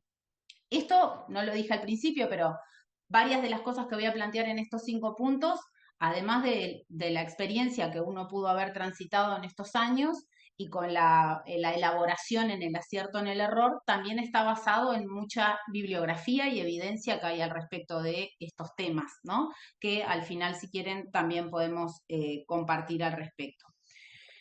Las otras 2 preguntas que hago es esto de las infancias habitando el sistema de justicia, y le llamo habitar porque tiene que ver esto de transitar por los pasillos de un juzgado, de una fiscalía, de un lugar donde me van a hacer una pericia, y hacemos esta pregunta de cuándo, cómo y para qué llegan los niños, niñas y adolescentes al sistema de justicia. Llegan en general en distintas situaciones que tienen que ver con situaciones de crisis en los ámbitos de su crianza o en ámbitos que tienen que ver con su convivencia, ¿no? En el lugar de víctima o en el lugar de indagado, pero como bien hoy lo decía Virginia, si podemos ver esto como una trayectoria en la vida de los niños y adolescentes, son niños que a veces fueron víctimas y luego pasan a ser indagados por un delito que cometieron, por una falta que cometieron, y esto nos hace pensar en qué situación llegan. Llegan en general cuando algo irrumpió en su vida o algo viene siendo crónico en su vida que tiene que ver con el abandono, con la pérdida, con lo que los adultos en su mundo no pudieron cuidar y proteger.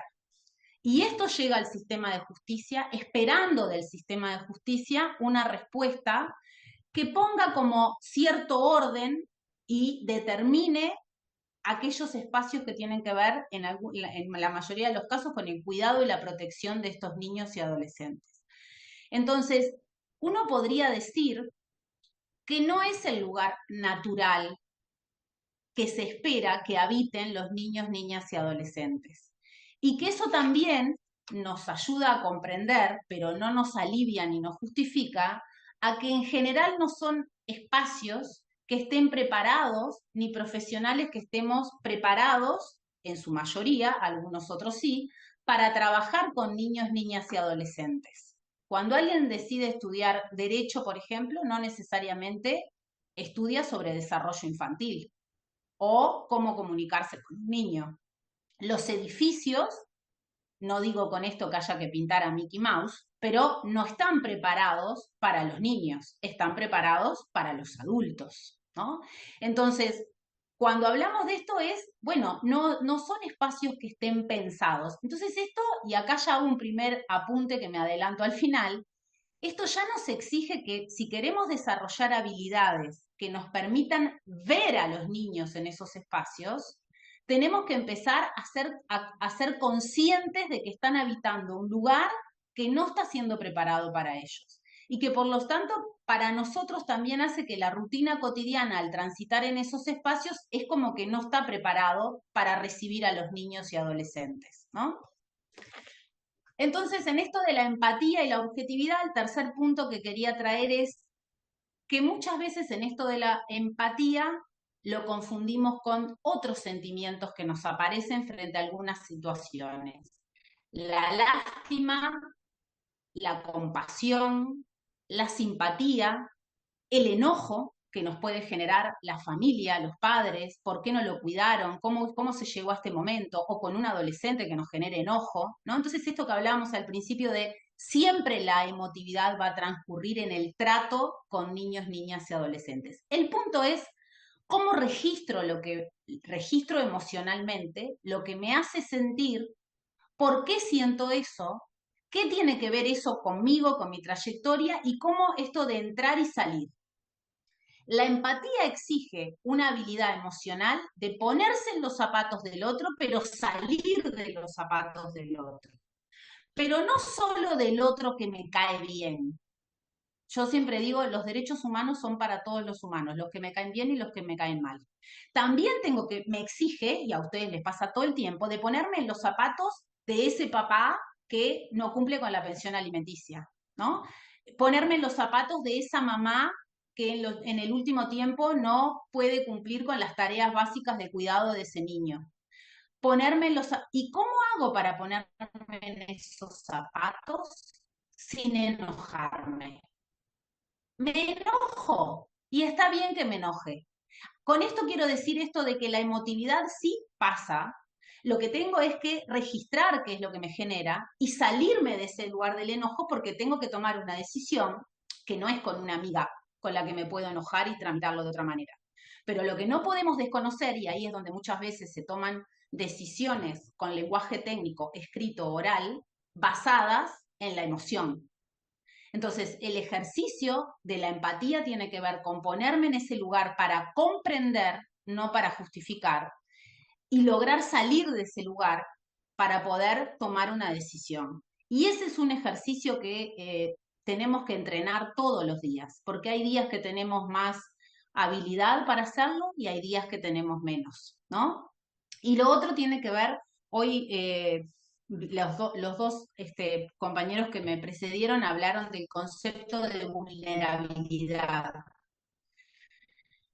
En esto de la emotividad, muchas veces el concepto de vulnerabilidad lo tenemos también sesgado y asociado a la pobreza y a aquellas víctimas, y lo voy a poner en el lugar de víctimas, que vienen como buena víctima, sufriente, llorando, que está mal. Y cuando la víctima no tiene ese perfil, que nos pasa mucho, también nos desenmarca, ¿no? Porque tiene que ver con esto de nuestro prejuicio de cómo tiene que ser también una víctima y cómo debe habitar el sistema de justicia.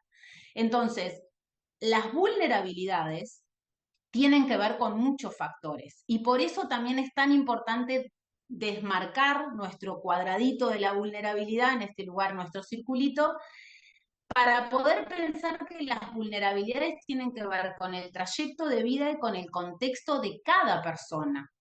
Y puede haber una persona que, por ejemplo, tenga todos sus recursos materiales, no hay una vulnerabilidad socioeconómica ni una vulnerabilidad material en su crianza, pero sí hay otras vulnerabilidades que tienen que ver con la capacidad de cuidado que puedan tener los adultos que están a cargo.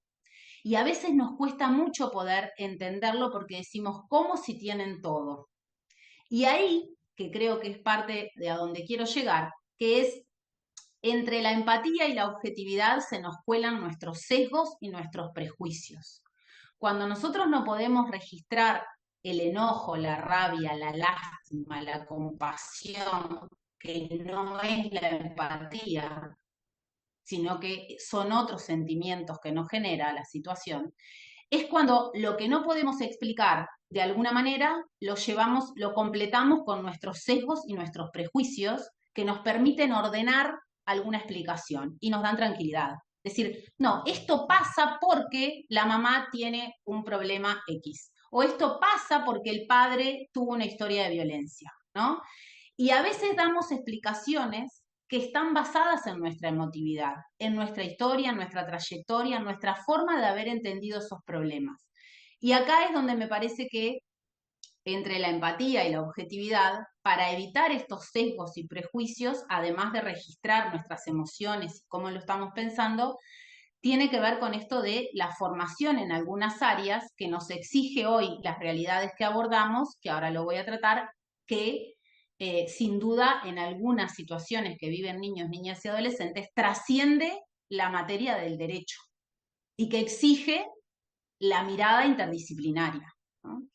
Pero no solo la mirada interdisciplinaria a partir de una pericia, por ejemplo, sino lo que dije hoy, de saber de desarrollo infantil, de estudiar sobre las últimas evidencias que hay sobre crianza, de conocer lo que existe en el mundo de los niños, niñas y adolescentes, para no remitirnos a esto de yo tengo 30 años y siempre supe lo que pasaba en este tipo de familia. Yo siempre digo lo mismo, puedo tener 30 años que trabajo, 25 años que trabajo y capaz que siempre trabajé mal.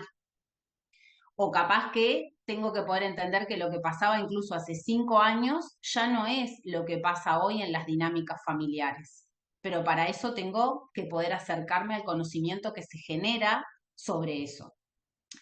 Y les traía esto porque me parecía como súper interesante si pensamos que este es el tercer punto. ¿Cuáles son las formas de comunicación que tiene el sistema de justicia? Tiene muchas, pero voy a centrarme en 3. Una tiene que ver con algo que recién hablé, de la infraestructura, de los espacios que habitan los niños, niñas y adolescentes. Desde hoy el doctor decía los espacios reducidos, ¿no? Los espacios amplios.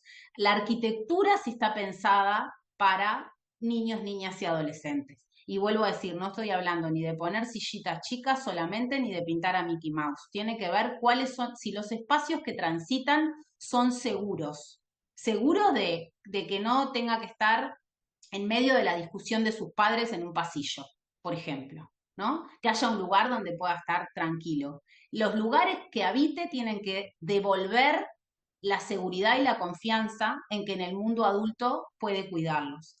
¿Cuál es la otra forma de comunicar? Hoy ya lo dijeron anteriormente los otros expositores, la comunicación verbal, pero que tiene que ver con la comunicación verbal y la comunicación con todos los sentidos, con la escucha, que tiene que ver con la mirada, con la percepción, con estar disponible emocionalmente. Y lo tercero tiene que ver con lo escrito, y en realidad me parecía importante traerles esto del origen de la palabra sentencia, que habla esto de que viene del verbo latino sentire y que originalmente procede de una raíz que indica la acción de tomar una dirección después de haberse orientado. Es un verbo que expresa un completo proceso perceptivo, intelectivo, pues significa a la vez sentir y pensar. Esto que hablábamos, ¿no? No está disociado. Y la última parte que les subrayé, que habla esto de que es, porque dice justamente la decisión bien fundamentada de un juez tras haber percibido todos los aspectos de un problema y reflexionado bien sobre ellos, y en todo caso a una opinión obtenida de la percepción, el sentimiento y el pensamiento racional a la vez. ¿Cómo es esta tensión necesaria, ¿no? Que cuando disociamos, estamos igual actuando con lo que tiene que ver con nuestra emotividad, salvo que lo negamos, ¿no? Entonces, esto de poder registrarlo es parte de lo interesante de este ejercicio. Y recién les decía, bueno, uno a veces puede decir, bueno, yo toda la vida trabajé de esto, siempre fui sensible a atender niños, hoy alguien hablaba de la sensibilidad. Y creo que sí, que muchas veces en el sistema de justicia, y también ahora voy a decir una frase polémica, pero para eso después están las preguntas, a veces se dice que para trabajar con los niños se necesitan que sean mujeres, que sean madres, que sean sensibles, todo prejuicios. Todos prejuicios. Podemos ser mujeres y madres y tratar muy mal a los niños. Pueden ser varones que traten muy bien a los niños y que tengan mucha capacidad de empatía y de entrar y salir en esto de la empatía y de poder tomar decisiones basadas también en algo, en un aspecto muy empático con los niños. Pero sigue estando este prejuicio en el sistema de justicia. De hecho, si miramos algunas materias como protección, violencia doméstica, en general se designan juezas y mujeres y fiscales mujeres en su mayoría. Entonces, son temas que en general siguen estando, y voy a decir la frase polémica, desjerarquizados, porque se los sigue ubicando como que hay que tener un cuidado casi innato para poderlo desarrollar. Y eso desprofesionaliza las habilidades y la formación que hay que tener varones y mujeres para trabajar con niños, niñas y adolescentes. Entonces, la complejidad que tenemos hoy de cómo llegan algunos asuntos al sistema de justicia, y lo voy a reducir, tiene que ver con los cambios en las estructuras familiares, en los roles de cuidado, los cambios en las transiciones demográficas en cada país, que hacen que existan distintas estructuras familiares, los roles en las estructuras familiares ensambladas y diversas estructuras que hacen que los contextos de crianza de los niños sean muy diversos y que el imaginario que teníamos de familia haya cambiado totalmente. Entonces nos expone frente a situaciones que nos hace sentir que no entra en el cuadradito que teníamos de lo que era familia, mamá, papá y de lo que tenía que funcionar como cuidado y protección. Esto de poder pensar que cada caso es único y de la distancia óptima que tenemos que tomar frente a esos asuntos. Y lo que me gustaba plantear es esto de que en general, y más los que están hoy escuchando esta charla en diciembre y a esta hora, quienes trabajamos, siempre nos estamos preguntando cuál es el sentido de nuestra tarea. Entonces, el sentido de nuestra tarea también atraviesa nuestra emotividad. ¿Por qué? Porque cuando le encontramos el sentido a cuál es el lugar que ocupamos como operador en el sistema de justicia, en la trama de la complejidad que llegan los niños, niñas y adolescentes, es que podemos también ubicar en esto de no sustituir lo que no está, de no dar consejos, porque no somos consejeros espirituales, ni somos quienes consejeros que podemos dar consejos en base a nuestra moral del el que se debería hacer, ¿no? Pero esto se sesga porque siempre nos corremos a veces hacia ese lugar de qué es ser un buen padre, una buena madre, qué es lo que necesitan los niños para estar protegidos. Entonces, en esto de encontrar el sentido a nuestra tarea, es una pregunta que debería ser un ejercicio, no digo cotidiano, pero bastante repetido para reubicarnos en el encuadre que tiene nuestro rol. Sobre todo para que cuando trabajamos con niños, niñas y adolescentes, comprender dónde está la limitación de nuestra intervención, ¿no? Hasta dónde puedo y hasta dónde no puedo, qué me corresponde y qué no me corresponde, qué puede solucionar el sistema de justicia y que no va a solucionar el sistema de justicia. Y que porque lo diga una sentencia, hay algunos aspectos que emocionalmente las personas, si no pudieron durante mucho tiempo, no lo van a revertir mágicamente por el valor de una sentencia, que implica otros procesos bastante más complejos.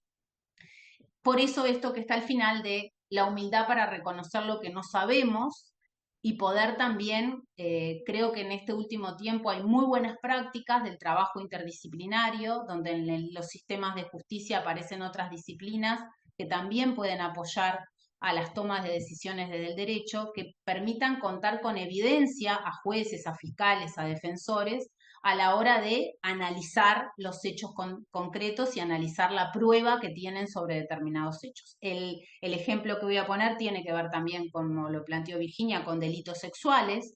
En el último tiempo, poder trabajar todo lo que tiene que ver con los contextos y las investigaciones de contextos permite no solo centrarse en la víctima como objeto de prueba, pero ¿eso qué implica?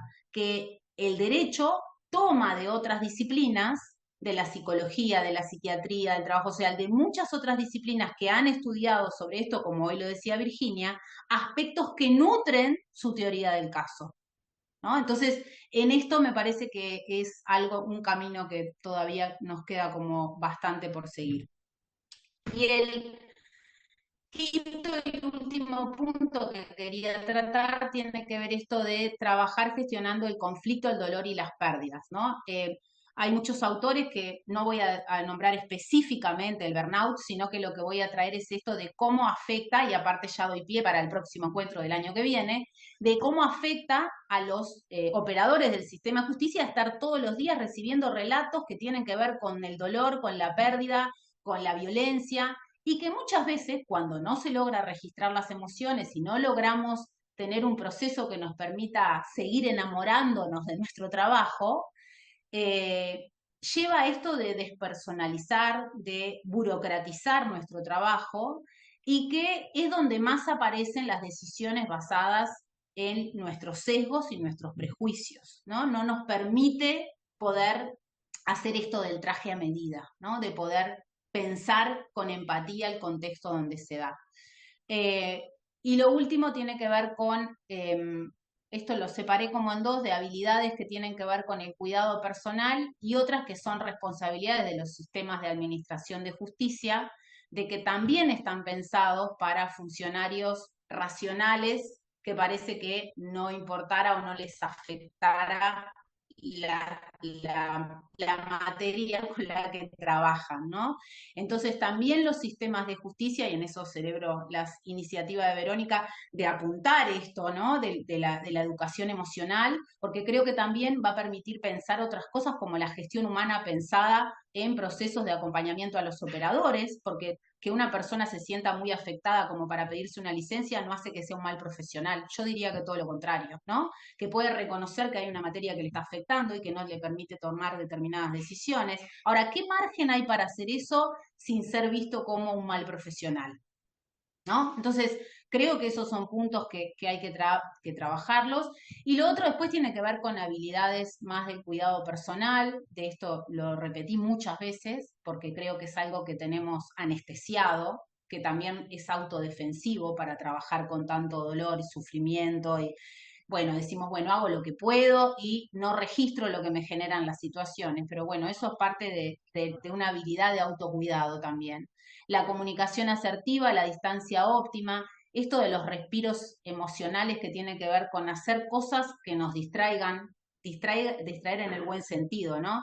Esto de, siempre pongo el ejemplo, que si trabajamos en estos temas, no miremos series todo el tiempo que hablan de lo mismo, es como que nuestro cerebro y nuestro corazón no tiene posibilidad de descansar sobre el dolor humano, ¿no? Entonces, bueno, ¿qué otras cosas hago para encontrar esperanza? que me parece que es lo que le da sentido, porque los que estamos en esto creemos en la justicia, creemos que eso es reparador, creemos que eso también da posibilidad de reparar y dar esperanza. Y sigo con esto de la humildad, porque muchas veces creo que a los operadores de la justicia, sobre todo a los jueces y juezas, la sociedad los ubicamos en un lugar de todopoderoso, que todo tienen que saber, que todo tienen que poder resolver, y ubicamos en ese lugar todas las fallas que se dieron en otros espacios con la esperanza, bueno, lo va a resolver la justicia. Y creo que ahí hay un peso enorme, y por eso traigo esto de la humildad de reubicarse en un lugar que tenga clara esa responsabilidad, pero que además entienda de que en la complejidad de las cosas que hoy llegan al sistema de justicia es necesario apoyarse en otros, tener una red que permita que las decisiones racionales y emocionales también vengan acompañadas de otros conocimientos. Y ahora sí, para terminar, dos frases. Una que es de una jueza argentina, de la doctora Leticia Lorenzo, que dice, si usted no puede contribuir a disminuir el dolor, por favor, al menos le pedimos que no lo incremente. Me parece maravilloso, se refiere específicamente a los sistemas de justicia. Y la otra también es de una argentina, Cristina Rabasola, que dice, si como actores contextuales logramos introducir un cuestionamiento en las ideas, una alternativa y freno a las acciones o en las emociones, ya estamos introduciendo una posibilidad de cambio en el sistema. Ella habla de los sistemas abusivos, ¿no? Bueno, entonces en esto de que muchas veces los sistemas judiciales revictimizamos a niños, niñas y adolescentes, bueno, a veces se necesita inversión, se necesita presupuesto, se necesita más recursos humanos, un montón de cosas que siempre estamos diciendo que necesitamos para que se trabaje mejor, pero también hay ideas, cambios de prácticas que permiten interrumpir esos sistemas que son revictimizantes. Bueno, yo dejo por acá y quedo para el espacio de preguntas. Bueno, muchísimas gracias, Mariela, por tu exposición. Bueno, empezamos con las preguntas. Tengo algunas ya anotadas, sin perjuicio de las que puedan surgir en el chat. La primera que quería hacerles es, aprovechando un poco el cierre de Mariela sobre esto de disminuir el dolor o causar más dolor. Y también algo que estuvo presente en las tres exposiciones de alguna forma, que es esta tensión que se puede dar entre empatía y objetividad, o entre proteger los derechos del niño, niña y adolescente que está inmerso en un proceso, ya sea como víctima o victimario, y por otro lado, resolver un conflicto, que es a lo que estamos más habituados, más que a proteger, a resolver ese conflicto desde lo legal. Y entonces la pregunta un poco a los tres para intentar que se dialogue un poco desde las tres áreas que representan, es cómo gestionar esa tensión entre proteger pero resolver el conflicto, entre ser empático pero ser objetivo, entre poder escuchar y poder lograr que el niño, niña y adolescente entienda y se sienta comprendido, y se sienta en un ambiente de confianza, pero también poder lograr que la otra parte sienta que se está actuando con imparcialidad y que no se está vulnerando ese derecho. Es una pregunta abierta a los tres para que desde cada uno desde su lugar pueda profundizar un poco en eso.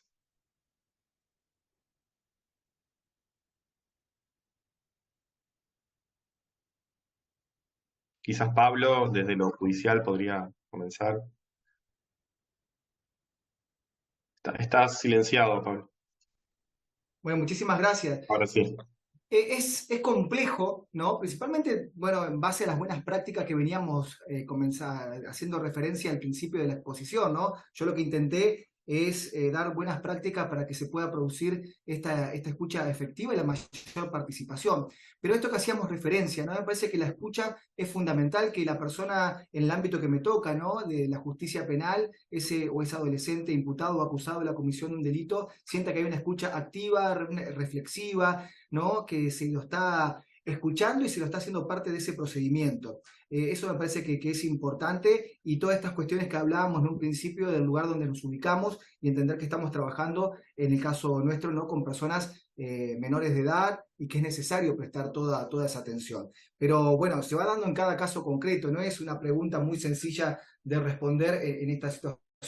Y máxima en la situación en que me toca a mí, por ejemplo, donde muy pocas veces participamos con personas menores de edad víctimas de delitos, sino que participamos con el victimario. Y esto genera un esfuerzo mayor muchas veces de la percepción que se puede llegar a tener. Estamos trabajando justamente en una persona que ha causado un daño y merece todo el respeto y todas las garantías de un debido proceso, y principalmente de la imparcialidad.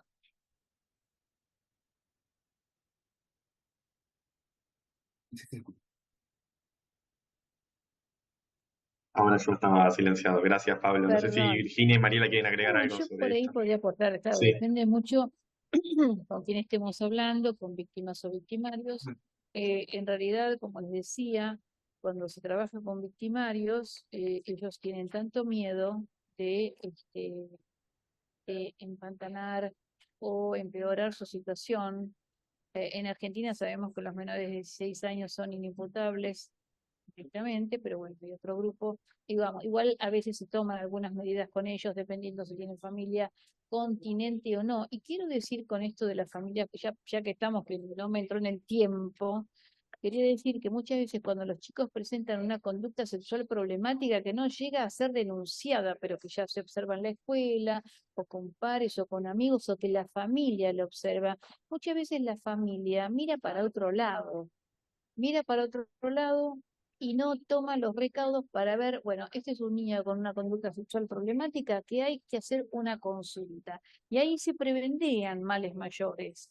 Entonces, también apelar a que esa familia no obture la escucha ni desvíe la mirada. Y entonces también hacemos prevención para este niño y para otros, ¿no? Después, trabajar en lo pericial con niños que vienen imputados por agresiones sexuales es muy difícil. Como decía, ellos en realidad son poco colaboradores, es entendible.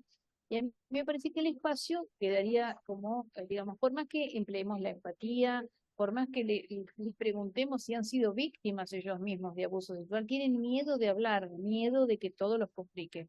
Por este también mito de que, bueno, si a mí me agredieron sexualmente, yo voy a ser un agresor sexual, cuestión que no es un camino ni directo, ni unidireccional, ni demostrado que sea así, pero sin embargo este forma parte de los mitos.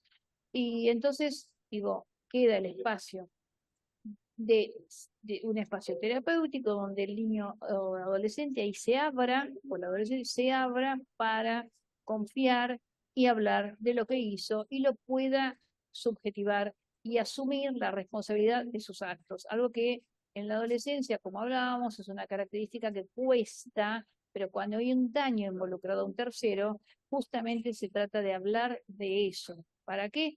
Para volverlo a insertar en la trama social y pueda hacer lazo social precisamente, y no a través de lo disruptivo, lo impulsivo, los acting outs y los actos que digamos que terminan siendo denunciados, ¿no? Lo mío, Sí. lo mío es muy cortito. En realidad la pregunta creo que me voy a centrar más en las víctimas, porque tanto Virginia como Pablo ya se centraron en los adolescentes y los niños que podrían estar en el lugar de ofensor. Creo que con las víctimas siempre hay que hacerse la pregunta de que no todas las víctimas llegan igual al sistema de justicia, ¿no? Y que por lo tanto, en esto que el doctor Noble preguntaba, creo que que para que las víctimas puedan acceder a la administración de justicia es necesario tener en cuenta las inequidades estructurales con las que ya vienen, y ser niño y adolescente ya es una inequidad estructural. Y para eso es necesario generar un espacio de confianza y seguridad, porque si no, todo está dado para que una víctima se retracte y no participe en ningún, digo, puede ser en un delito sexual o puede ser en cualquier otra situación. En general, los niños en el sistema de justicia penal, por ejemplo, tienen que ver con situaciones de violencia sexual o de violencia en el ámbito de su familia, y eso implica romper la lealtad familiar. Es un montón para un niño.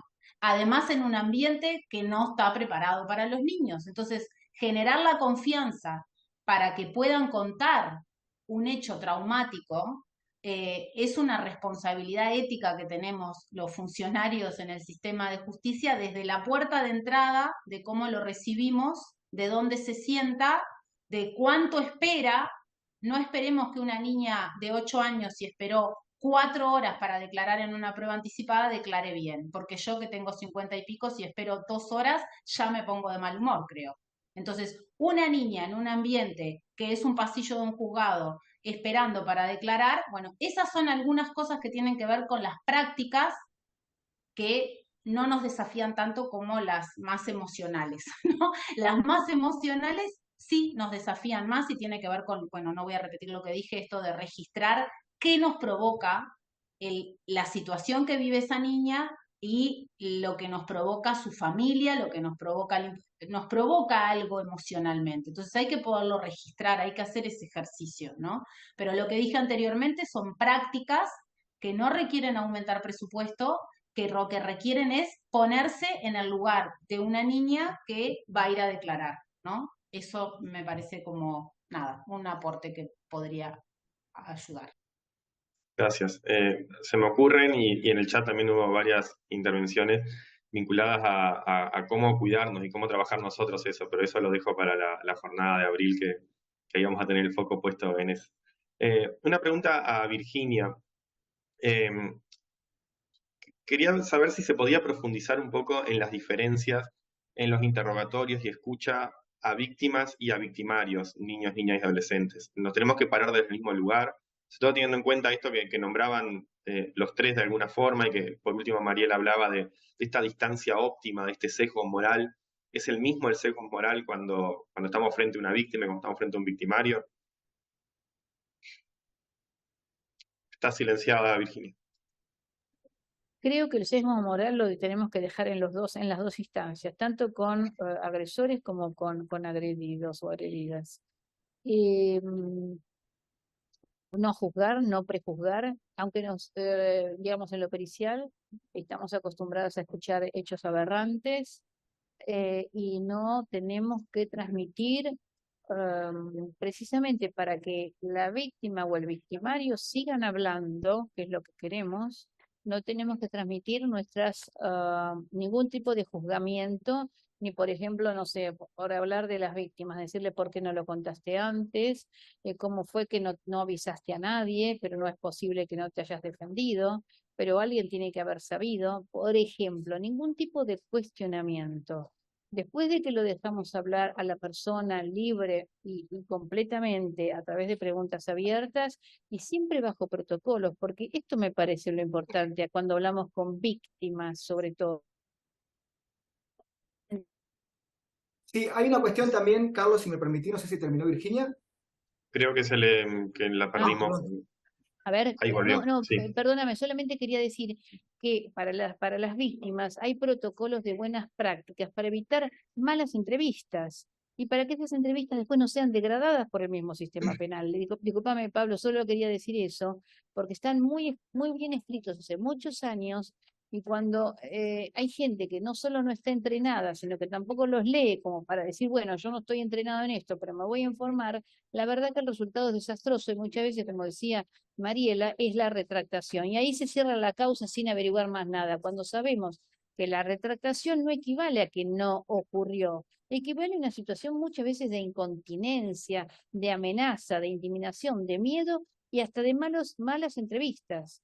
Entonces, el interrogatorio se piensa más para una persona que ha cometido una ofensa y la entrevista más para una persona víctima. Pero como se trata de menores, de personas menores de edad, siempre la entrevista, digamos, hablamos más de entrevista porque tratamos de que sea, como se dijo acá todo el tiempo, lo más empática y cálida posible. ¿Para qué? Para tratar de reinsertarlo socialmente a través del reconocimiento de los padeceres en el caso de las víctimas y el reconocimiento de lo que hicieron por parte de los agresores. Eso es importante, porque si no ocurre eso, eso se va a volver a repetir. Y al no decir nada, el que no haya ninguna sanción ni ningún señalamiento, también es dejar a los chicos libre a la nada, es abandonarlo. Tenemos que acompañarnos en el proceso de revisión de qué fue lo que pasó. Bueno, digamos, dejo acá para que complete el doctor Barbiroto. Bien, muchas gracias. Perdón por la interrupción, Virginia, pensaba que por favor. No te tengo en imagen. Con respecto a esto, bueno, si a mí desde el principio, como juez penal de niños y adolescentes, me toca intervenir con victimario, de hace un tiempo atrás hemos elaborado un protocolo para atención de víctimas de delito en el marco del proceso penal juvenil, porque hemos notado a lo largo del tiempo que donde las víctimas se llevan mayor insatisfacción es justamente en este tipo de proceso, porque hablamos de un proceso, por lo menos en Argentina, donde la persona menor de edad va a tener una pena muy inferior a la que le correspondería a un adulto en igual de circunstancia o inclusive puede ser eximido de pena. Entonces, se intenta dar una respuesta a la víctima para mayor participación en el proceso y principalmente que tenga derecho a la información, que es el puntapié inicial para que la víctima se le empiecen a reconocer sus derechos. Muy brevemente, me parece interesante mencionarlo, cuando se llega a la causa al ámbito de magistratura, lo que se hace la persona que lleva la causa es llamar telefónicamente antes de enviar cualquier tipo de papel o documentación a la víctima, se la llama por teléfono y se le hace saber que puede asistir cualquier día viernes en horario de oficina, no ponemos una fecha porque se respetan los tiempos de las víctimas, a entrevistarse sobre el estado de la causa y cómo prosigue esa causa. Cuando la persona se le hace esta llamada telefónica, se le hace saber que puede venir acompañada de una persona de apoyo, y esa persona de apoyo puede ser cualquier persona, familiar, compañero de trabajo, y esto es interesante porque generalmente cuando se hace esa llamada, se le puede, la persona quizás no tiene interés de participar, pero cuando se lo comenta a alguien dice, pero vamos, yo te acompaño. Esa persona cuando llega ese día viernes, que lo ponemos para atención a Día de la Víctima, lo que se hace es, en primer término, entrevistarse con los profesionales del equipo técnico, no para hablar sobre el delito, sino sobre las consecuencias de ese delito que le ha traído a la víctima. A modo de ejemplo, un ejemplo gráfico para que quede más claro. Nos tocó intervenir con una señora de 70 años que había sido arrastrada por una moto para robarle la cartera. Esa persona de 70 años no te animaba a salir a ningún lado, no se animaba a salir ni siquiera a la esquina para hacer las compras. Entonces lo que hacía el equipo técnico básicamente es tomar un pequeño acta sobre esas consecuencias que le trajo ese acto para la víctima, y posteriormente eso se leía en la audiencia cuando la víctima no quería participar. Para esto que vos decías, Virginia, trabajar en la responsabilización y en la implicancia subjetiva de ese adolescente para que no se vuelvan a repetir estos tipos de hechos. Es decir, no solamente el delito que se cometió, sino también las consecuencias que pudo haber traído. Esto lo trabajamos principalmente en procedimientos abreviados, donde ya se llega a una posibilidad de un acuerdo en estos casos, y también una vez que pasa por el equipo técnico, posteriormente lo que se han hecho es acuerdos con lo que es el Centro de Asistencia a la Víctima de Delitos, para que si esa persona ha quedado muy vulnerable por ese hecho, ya se vaya de la oficina con el teléfono de la persona y el turno que la va a atender, y también con un centro de acompañamiento que se llama Vidaera en Entre Ríos, para acompañarla a las distintas audiencias si no tiene con quién venir. Posterior a esa audiencia, tiene una entrevista conmigo donde se le explica básicamente las distintas posibilidades que hay, y al principio tengo que decirle que son críticas al sistema, al sistema de justicia, al sistema de la legislación, ¿no? Porque empiezan a pensar cuánto la pena que pueda llegar a darse siempre es inferior a la que correspondería a un adulto. Pero posteriormente todas las personas que han pasado siempre se fueron agradecidas porque se le dio de primera mano de las personas que tienen que tomar la decisión una información al respecto, ¿no? Y también no solamente eso, sino que como son acuerdos abreviados, se deben fijar instrucciones judiciales, se le hace partícipe de la decisión en poder adoptar algún tipo de medidas para que ese adolescente pueda desarrollar a lo largo de ese ese proceso. Por lo tanto, de lo que le hemos implementado, más allá de trabajar en esta cuestión que decía vos, Carlos, en la empatía y la imparcialidad con respecto al victimario, también hacer partícipe a las víctimas, que vuelvo a decirte, en este sistema penal juvenil se ven muchas veces insatisfechas por los montos de las sanciones o las distintas medidas que se pueden tomar. Gracias. Gracias, Pablo. Una pregunta ahora para Mariela principalmente, pero de nuevo abierta a los tres. Mariela, vos planteabas esta necesidad de alejarnos de alguna forma de lo que cada uno entiende correcto desde los cuidados y desde el concepto de familia que uno trae, y sobre todo en esta justicia tan feminizada y buscando mujeres juezas con hijos que así capaz que entienden mejor esto de la familia. Y en ese sentido, quería preguntarte que si, por un lado, tenemos que la objetividad oculta determinados sesgos. El discurso objetivo lo que hace es ocultar los sesgos que tenemos mayoritariamente en la sociedad. Pero también existe riesgo, por el otro lado, de que el discurso empático también oculte sesgos, sesgos sobreprotectores, sesgos paternalistas, y ahí la pregunta es la del millón, pero ¿cuál es el equilibrio justo para intentar trabajar sin esos sesgos de un lado y del otro? La pregunta del millón, exactamente. En realidad creo que lo que traes como ejemplo, ¿no? Esto de cuando aparecen los sesgos en la empatía, en mi opinión, es porque no es empatía, porque lo que estamos haciendo es este ejercicio que hoy hablábamos de que me sobreimplico en la situación y en esto que yo lo puse como caricaturescamente, me lo quiero llevar para mi casa, ¿no? Y ahí es donde yo tengo que poder registrar lo que me está generando. Esto que yo le ponía simpatía, compasión, lástima, eso no es empatía, esos son otros sentimientos que me genera la situación, incluso desde el lugar donde yo entiendo de cómo debe ejercerse la paternidad, la maternidad, lo que debe ser una buena infancia para ese niño, ¿no? Entonces ahí están nuestros sesgos, como bien decías tú. El ejercicio de la empatía implica esto de ponerme en los zapatos del otro, que tanto se dice, pero es un ejercicio que justamente implica que yo puedo ponerme en esos zapatos y puedo salirme. Por eso yo ponía esto de entrar y salir de ese rol, porque yo no es que me voy a quedar ahí. Si yo me quedo ahí en esto de abrazarlo y de, ¿no? Y de que me lo llevo para mi casa y que yo tendría que, a este niño le haría falta tal cosa, ¿no? Y eso es como si yo estuviera hablando con mi hermana de lo que le hace falta a mi sobrino, ¿no? Lo voy a decir muy poco académica. Tengo una profesora una vez que decía, cuando uno empieza a hablar y empieza a chancletear con la palabra, es porque se está corriendo, ¿no? Entonces esto de que nos sale naturalmente porque todos vivimos en familia, porque todos sabemos lo que fue el ejercicio de haber sido hijo, padre, madre, y nos sale como naturalmente decir lo que habría que hacer. Y ahí es cuando, a eso es un sesgo.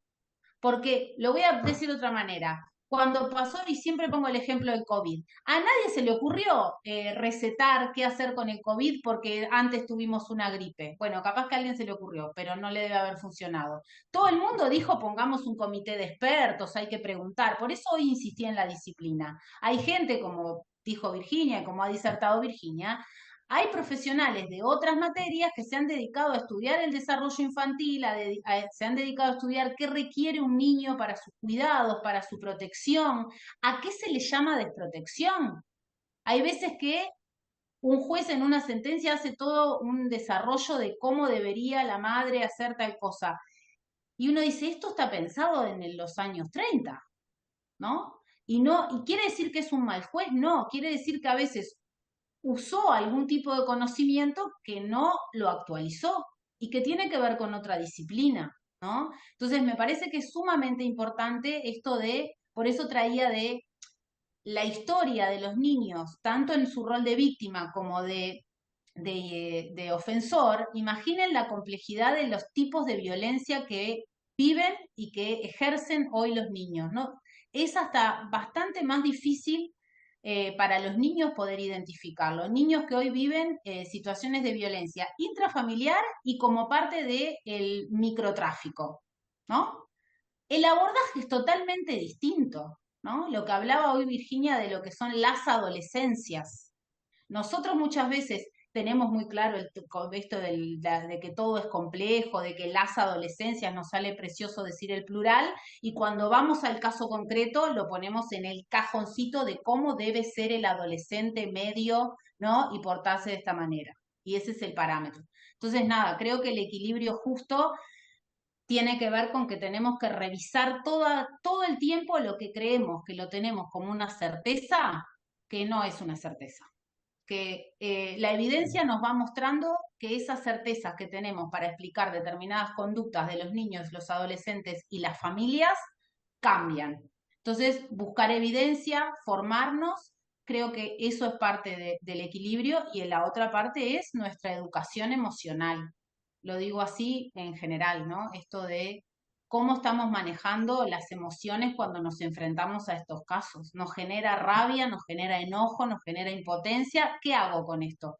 ¿Actúo en consecuencia de mi enojo con esa madre, con ese padre, con ese adolescente? ¿O trato de decir, ¿qué es lo que me está generando enojo? ¿No?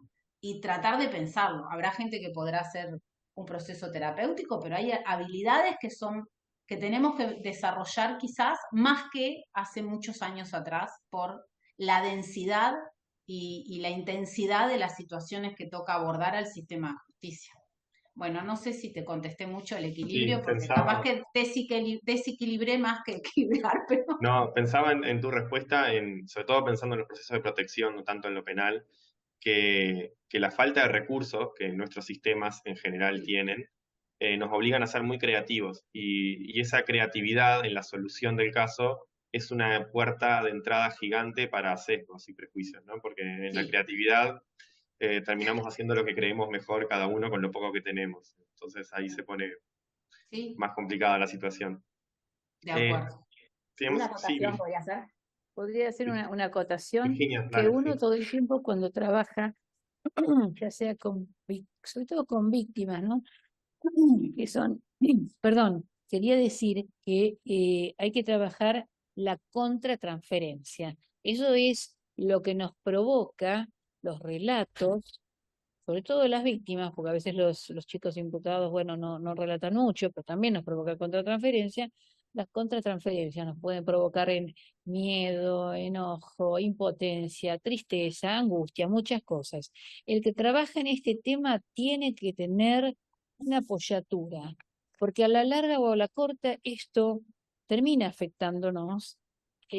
Hablábamos de cómo se protege, la doctora Scavone que dijo al comienzo, va a quedar pendiente el tema de cómo protegemos a los que trabajan en este tema. Bueno, grupos de apoyo, las psicoterapias individuales, grupos de reflexión, lo que sea que fuera, todo sirve para lidiar como con lo que cargado que puede quedar una persona, que trabajamos sobre todo con víctimas o con casos densos, para que esto no nos afecte en la tarea cotidiana. La empatía creo que siempre tiene que estar, pero el trabajar con la contratransferencia puede exigir, digo, ya sea otras cuestiones que tienen que ver con la propia psicoterapia. Nos quedan unas cuantas preguntas, pero se nos fue el tiempo, infelizmente, así que le voy a dar la palabra a la doctora Claudia Misaguac, presidenta del Instituto Reflejar, para que nos pueda dar unas palabras de cierre de esta actividad. Bueno, buenas tardes. Gracias, Carlos. Buenas tardes a todos, a todas. Gracias a Verónica Scavone y al CEJU de la República Oriental del Uruguay. Gracias al equipo de Reflejar. Acá está Alejandra, está Belén, está Rosario. Y fundamentalmente a todos ustedes, los que nos están acompañando una tarde como hoy, que se ve que es una materia muy especial, que despierta interés. Yo pensaba, al doctor Barbiroto lo he escuchado en mi tribunal, porque soy presidenta de Reflejar, pero soy vocal de la Corte de Entre Ríos, así que al doctor Barbiroto lo he escuchado en otras oportunidades, en varias oportunidades, a la licenciada Virginia también, y nunca había tenido el gusto de escucharla a Mariela, así que Mariela realmente me gustó mucho lo clara que ha sido, y además me llevo para mí digo, como conducción de un poder judicial, porque nosotros como Corte somos la conducción del Poder Judicial en la provincia de Entre Ríos, tareas a realizar, porque bien dijiste vos que en estos cuidados que tenemos que tener de estos operadores, de estos fueros tan conflictivos y que son muy frecuentes las licencias, ciertamente es así, muy frecuentes las licencias, por lo general mujeres más que hombres y por lo general licencias que tienen que ver con estado psiquiátrico, psicológico, licencias de ese estilo. Y es cierto que provocan en alguna ocasión, pero ¿cómo? ¿Otra vez? ¿Otra vez? Y claro, es que no hemos, luego de su licencia, retorna a su lugar de trabajo y desde el ámbito de su lugar de trabajo no la hemos estado asistiendo. Y esto es algo que tenemos que hacernos cargo. Entonces yo pensaba recién que los tips que tiraste en este aspecto son aquellos sobre los que debemos profundizar en el próximo módulo, que está muy bueno para, primero, para que todos aquellos que operan en estos fueros no se sientan los patitos feos, porque realmente la verdad que el fuero de familia o el fuero de justicia penal juvenil, yo lo digo esta expresión vulgarmente, no quiero que se me malentienda, ¿no? Pero ha crecido tanto en los últimos años, se ha incrementado tanto la litigiosidad en ese fuero y no han ido acompañando esto, los recursos que tenemos asignados a los poderes judiciales. Esto es así.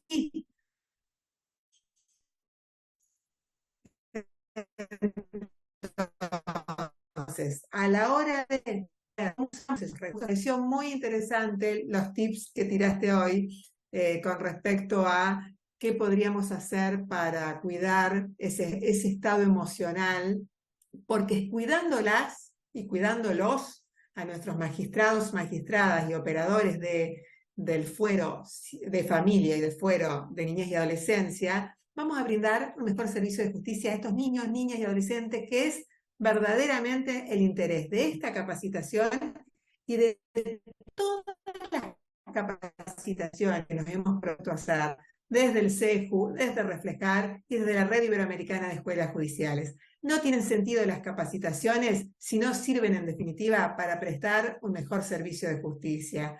No estamos acá por el diploma, por el papel, sino que estamos de otras actividades recreativas que podríamos hacer, pero porque en definitiva lo que queremos es brindar un mejor servicio de justicia. Así que yo les agradezco enormemente a los 3 expositores, me voy con tareas para hacer, los despido en esta tarde y les deseo un muy buen día, ya finalizando el día, que lo terminen de la mejor manera y que nos volvamos a encontrar en el próximo módulo, el año próximo ya 2024, nos vamos a encontrar.